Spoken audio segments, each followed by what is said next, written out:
मित्रों, कौन थी ताड़का और क्यों किया था भगवान श्री राम ने उसका वध? रामायण की एक पात्र है ताड़का, जो कि सुकेतु नामक यक्ष की पुत्री थी, जिसका विवाह शुंड नामक राक्षस के साथ हुआ था। यह अयोध्या के समीप स्थित सुंदरवन में अपने पति और 2 पुत्र सुबाहु और मारीच के साथ रहती थी। उसके शरीर में हजारों हाथियों का बल था। उसके प्रकोप से सुंदरवन का नाम ताड़का वन भी पड़ गया था। उसी वन में विश्वामित्र सहित अनेक ऋषि मुनि भी रहते थे। ऋषियों के जप, तप और यज्ञ में यह राक्षस गण हमेशा ही बाधाएं खड़ी करते थे। विश्वामित्र राजा दशरथ से अनुरोध कर राम और लक्ष्मण को अपने साथ सुंदरवन ले आए। श्री राम ने ताड़का का और विश्वामित्र के यज्ञ की पूर्णाहुति के दिन सुबाहु का भी वध कर दिया। मारीच उनके बाणों से आहत होकर दूर दक्षिण में समुद्र तट पर जा गिरा। कहते हैं कि सुकेतु नाम का एक अत्यंत बलशाली यक्ष था।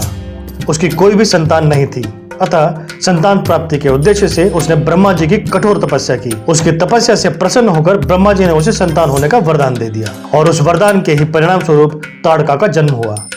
सुकेतु ने ब्रह्मा जी से ताड़का के अत्यंत बलशाली होने का भी वर ले लिया और ब्रह्मा जी ने उसके शरीर में हजारों हाथियों का बल दे दिया। विवाह योग्य आयु होने पर सुकेतु ने ताड़का का विवाह शुंड नामक राक्षस से कर दिया और उससे सुबाहु और मारीच का जन्म हुआ।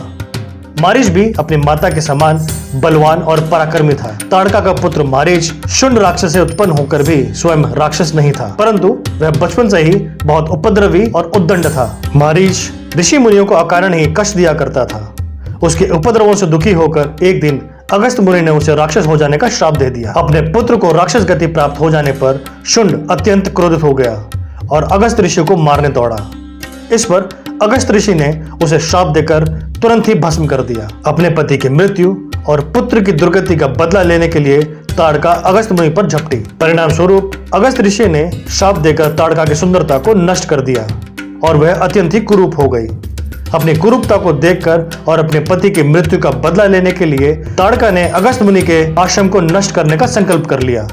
इसीलिए ऋषि विश्वामित्र ने ताड़का का वध भगवान श्री राम के हाथों करवा दिया। कहते हैं शुरुआत में भगवान श्री राम ताड़का का वध करने से हिचकिचाए थे, क्योंकि धर्म उन्हें किसी भी स्त्री की हत्या करने की अनुमति नहीं देता। किंतु महर्षि विश्वामित्र ने उन्हें ताड़का का वध करने का आदेश दिया। चूंकि ब्राह्मण की आज्ञा का उल्लंघन नहीं किया जा सकता था, इसीलिए भगवान श्री राम ने अपने बाणों से ताड़का का वध कर दिया। भगवान राम द्वारा वध करते ही ताड़का को अगस्त मुनि के श्राप से मुक्ति मिली व साथ ही इस कुरूपता व नरभक्षी रूप से भी मुक्ति मिली। चूंकि भगवान राम स्वयं भगवान विष्णु के ही अवतार हैं, अतः उनके हाथों ताड़का का वध होने के कारण ताड़का को मोक्ष प्राप्त हुआ। लेकिन मारीच भगवान श्री राम के हाथों बच गया और लंका जा पहुंचा। वह श्री राम से प्रतिशोध लेना चाहता था, क्योंकि उसकी मां ताड़का और भाई को प्रभु श्री राम ने ही मार दिया था। मारीच माता सीता के हरण के दौरान सोने का मृग बन गया था, जिसे देखकर ही उसका शिकार करने के लिए उधर भगवान श्री राम उसके पीछे गए और इधर रावण ने माता सीता का हरण कर लिया था।